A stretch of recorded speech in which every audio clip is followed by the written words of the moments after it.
As the cabin lights dimmed and Sao Paulo's skyline disappeared beneath the clouds, I thought I'd catch a short nap before landing in Tokyo, the final stop on a cross-continental journey to close a $1.5 billion deal. But instead of resting, I received an email at 2:30 a.m. The subject line was simple but brutal. Termination notice, effective immediately. No call, no thank you, no explanation. Just a few soulless lines from the CEO, the same man who had shaken my hand 2 weeks earlier and said, "Only you have the guts to pull this off." I still remember the chill spreading through my chest as I reread the message a third time. Around me, fellow executives slept in business class, eye masks on, half-finished red wine on their trays. No one knew I had just been cut off from my job, my project, my professional identity, 35,000 feet above ground. In that moment, I wasn't angry. Not yet. Just numb, as if someone had pulled the floor from under me while I was still mid-step. This wasn't just being fired. This was betrayal, executed in silence. A quiet erasure. The kind of dismissal done without eye contact, because they knew if they looked me in the eyes, they wouldn't be able to go through with it. That's when I pulled out my second laptop, the one no one at Venturon knew about. No logo, no sync, just matte black, encrypted, and ready. I logged in, opened a folder named Travanta, and smiled. They thought this was the end. They had no idea I had started long ago. I once believed hard work would be rewarded, that loyalty was a virtue. But at Venturon, I learned a different lesson. Power doesn't reward competence. It rewards silence. I'd seen less capable people get promoted just because they were safe. I once salvaged a collapsed $400 million deal in under 24 hours. No one remembered. When blame needed assigning, I was the firewall. When praise was handed out, I was the first name forgotten. Ironically, the person I once saved the entire company for was the same person who stole credit from me later. Mallory Hart, the CEO's daughter. She had no technical background and caused a major data breach. I was dragged out of bed to fix it and told to keep quiet to protect the company's reputation. No one thanked me. I didn't expect them to, but they used my loyalty to render me invisible. There's one conversation I'll never forget.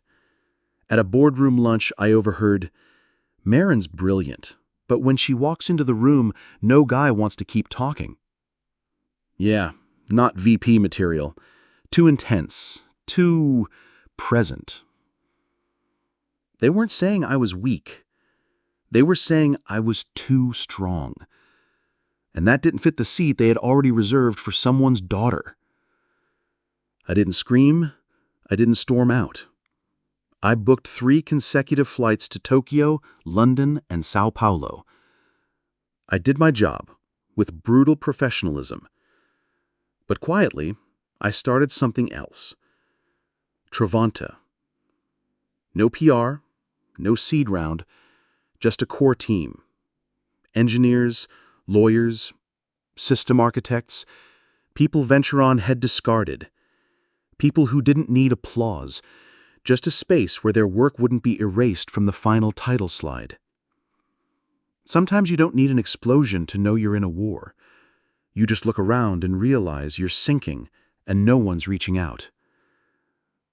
They erased me from the system, thinking I'd disappear too. But they forgot. I wasn't the system. I built it. 3 days before flying out for the final Trident negotiations, I opened our shared folder to review the slide deck I'd refined over 3 weeks. Everything was where it should be. Charts, analysis, proposal structure. But as I hovered over the file details, something made my heart pause. Author, Mallory Hart. At first, I thought I misread. Maybe she saved over it by accident. But as I clicked through each slide, I saw the truth. She had tweaked headings, reworded a few lines, But the framework? All mine. The deck was mine. The name was hers. If I called it out, they'd say I was overreacting. If I stayed silent, the credit would vanish. But do you know what hurt most? I had once covered up a massive international data breach for Mallory, protected her, and now she deleted me like a cell in Excel. I did nothing. I shut the laptop. I didn't email Grayson, didn't ask Mallory, didn't call a friend to vent. Not because I was weak, but because I knew this game wasn't won with emotions. It was won with strategy. In corporate culture, women are taught silence is grace, that standing behind the spotlight is honorable. But it's not grace. It's erasure. It's conditioning us to be the launch pad others step on. I used to think helping others shine was noble. Now I know, if you don't attach your name to the things you build, someone else will. That night, I opened my second laptop. In the dark of my apartment overlooking the city, I logged into a system Jenna Park, our former head of legal, and I had built in secret over 6 months. I named the company Trevanta, not to get revenge, but to build what Venturon failed at: transparency, agility, customer-first systems. Jenna, Raheem Silva systems, Noah Tan financial strategy, each of them had been underestimated at Venturon. Now they were the pillars of something better. In Sao Paulo, after 3 rounds of negotiation, Luis Mata, the CEO of Braziliank, poured a glass of whiskey and asked, "Why don't you run your own company?" It wasn't flattery. He saw the mismatch. The person doing the real work wasn't the one getting the title. I didn't answer directly, but in my mind, the answer was already there. I don't need to be chosen to lead. I just need to build the ground I stand on. If you've ever had your work stolen, been overlooked because you didn't fit the image, don't fix yourself. Build your own space. I once thought I needed a seat at their table. Now I know the table was never for me, and I'm no longer interested. I'm building my own. From the moment I stepped into the boardroom in Tokyo, I knew this would be the bottleneck. Yuki Asano, CTO of Telnova, didn't smile, didn't shake hands. The first thing he said, even before the tea had been served, "Your side promises confidentiality. So do your competitors. Why should I trust you more?" No polite small talk, no warming up, just facts, sharp as a blade. I didn't flinch. I pulled out the packet Raheem and I had prepared under Trevanta, a proposal built on multi-region legal compliance encryption, zero-trust framework, and real-time redundancy protocols. I walked him through every diagram, every explanation, in Japanese. Not to impress him, but out of respect. In the end, he didn't smile, but he nodded. "Now I understand why they sent you. Others talk a lot. You understand." Respect doesn't come from degrees, age, or titles. It comes from precision, from real expertise, from the ability to go straight to the point without smoke and mirrors. Yuki didn't care who I was, but he saw that I wasn't someone who just pitched slides and made promises. He saw that I understood both the technical foundation and the strategic rollout. And more importantly, I wasn't selling Venturon. I was offering a solution, one that I had personally architected. Eurocom had always been a difficult partner because of the tangled post-Brexit regulations. Venturon's standard contract was riddled with invalid clauses. I warned them. They ignored it. So when Eurocom's legal team returned a red-lined draft bursting with corrections, I didn't complain. I acted. Late at night, in a short-term apartment, I sat down and rewrote the contract from scratch, using the legal framework Jenna and I had quietly developed for Trevanta. No logos, no Venturon branding, just clarity, legality, and functionality. The next morning, I laid the printed draft on the desk of Linda Clark, Eurocom's head of legal. She picked it up, frowned. "This isn't Venturon's standard." "No, but this one works." "You wrote this." "Me and my team." A moment passed, then she smiled. "Next time, you should be sitting on this side of the table." Linda didn't just read the contract. She read the intent behind it. And what she saw was that I was the one keeping the deal alive. When you're the person clients trust more than the company you represent, you're no longer an employee. You become the brand they believe in. Mallory was supposed to shadow me through this trip, but I quietly altered the itinerary. Instead of the planned connection, I rerouted through Argentina. No one internally kept up. I arrived in Sao Paulo a day earlier than anyone expected. While Grayson was still prepping a press release about Mallory's global involvement, I was already in a closed-door meeting with CEO Luis Mata, expansion plans laid out across the table. 4 hours of intense negotiation. Finally, he said, "I trust you, Marin, but I don't trust Venturon." "I understand. You have another way?" "Yes, a way to keep the tech, drop the politics." He looked at me and nodded. "I know what you mean, and I'm waiting." Tokyo, London, Sao Paulo. 3 cities, 3 people, 3 nods. No applause, no headlines. But none of them nodded to Venturon. They nodded to me. I didn't need to declare a split. I just had to prove I was ready, and I didn't need to be kept. The plane crossed the equator. The cabin was quiet, filled only with the soft hum of the air vents and the occasional rustle of a turned page. I opened my laptop, just checking the Sao Paulo deal one last time, a habit to ensure everything was perfect. And it was perfect. The deal was signed, the numbers matched, the terms were clear. The transaction was done. Then, a notification popped up. Session expired. I re-entered my password. The screen went black. An email appeared. Subject: termination notice, effective immediately. Sender: Grayson Hart. No greeting, no gratitude, just an order. Your access has been revoked. Please refrain from contacting Venturon clients or accessing company assets. I tried Slack, logged out. Calendar, empty. Email, non-existent. Even the internal directory, erased. I had been scrubbed from the company like I never existed. No debrief, no final meeting, no chance to respond. They waited until I closed the deal, then cut the cord while I was still in the air. I sat in silence, not because I didn't expect it, I had, but because of how they did it. So cold, so cowardly, like throwing someone off a train without even bothering to explain why. I opened the black laptop. No logo, no company connection. The screen lit up with the Travanta logo. Simple, familiar, and strangely comforting. Inside the encrypted folder was everything. The original contract, the negotiation transcripts, meeting notes, deployment schematics, even scanned signatures from the client.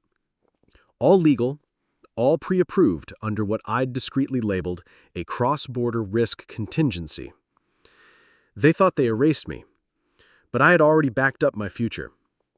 I opened a blank email. No dramatic subject lines, no legal threats. Just 4 words, sent to 3 people. The door is open. 2. Luis Mata, Brazil Link. Yuki Asano, Telnova. Linda Clark, Eurocom.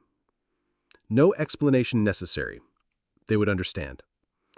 I used to think silence meant being overlooked, but now I know there's a kind of influence that needs no noise.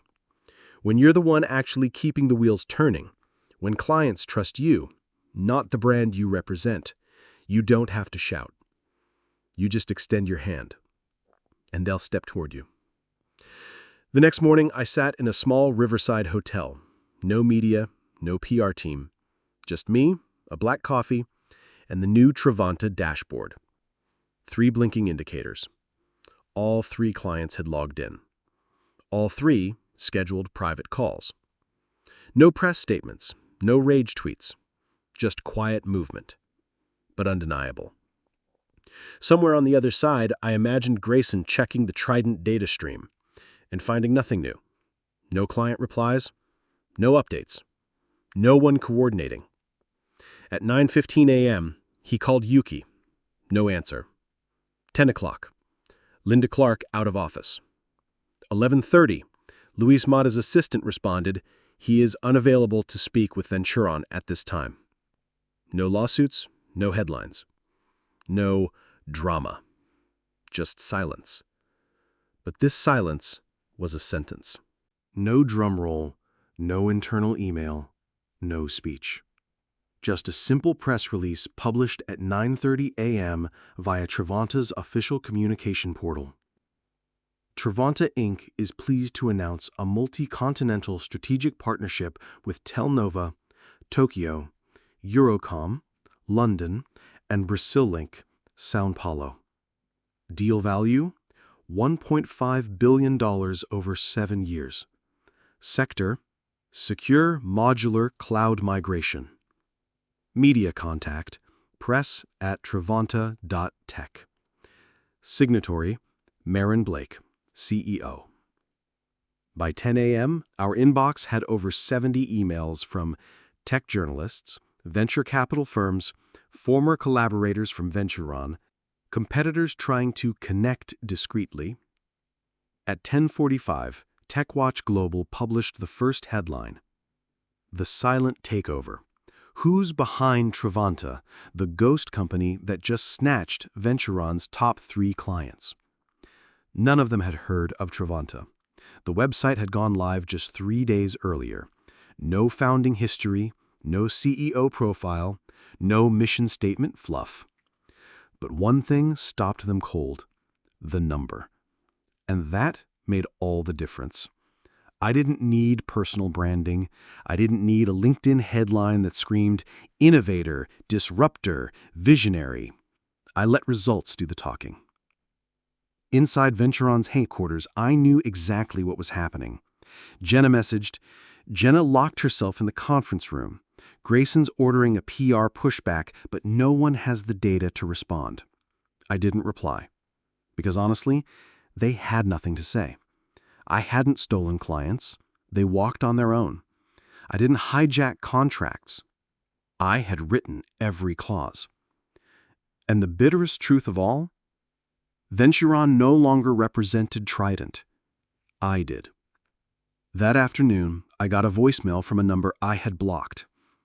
Marin, it's me, Grayson. I don't know what this is, but if you care at all about the company's reputation, we should talk. I deleted the message after 10 seconds. Not out of anger, because it didn't matter anymore. Jenna asked, do you want to post something on LinkedIn? Make it official. I shook my head. No need. The people who need to know already know. We sat in the hotel's living room. Rahim turned on the TV. A news kicker rolled across the bottom.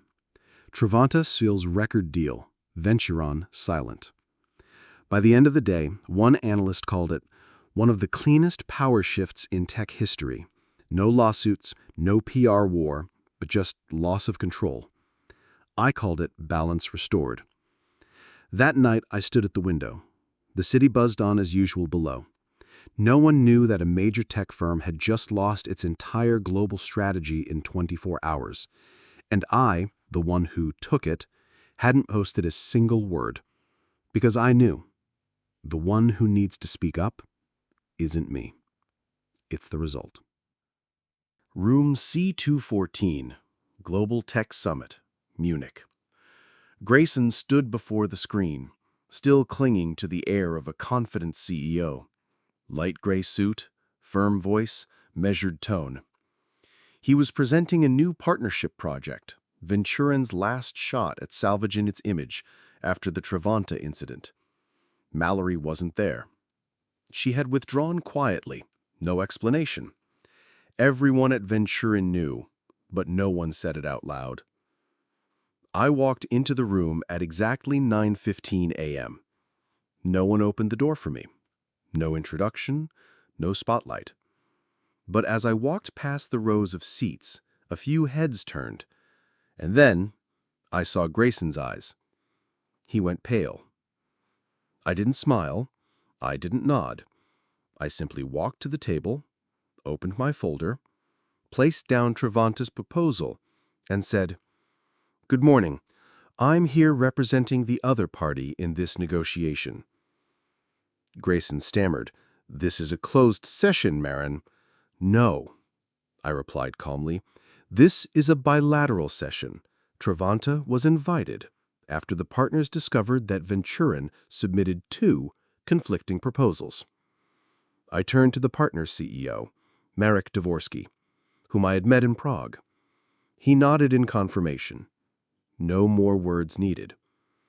Then I stated clearly, "I'm willing to lead this project on one condition. Venturin must step out. I don't negotiate with a company that fired its chief architect mid-air." No one spoke. No one had to. Marek looked at Grayson. "I respect that request." Grayson stepped back. No objections. He knew. He had already lost. I didn't come to win. I came to claim what was mine, not through revenge, but through rightful presence. And that made all the difference. I didn't have to destroy anyone. They stepped down on their own. The next morning, I entered Travanta's New York office. On the matte steel wall, a line was engraved, crisp and unapologetic.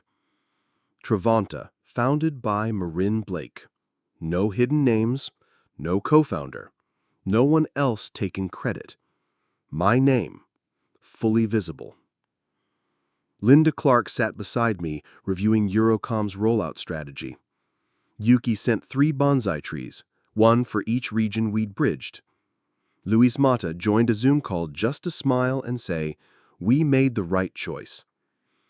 That afternoon, I sat alone in the conference room, sunlight spilling across the pale wood table.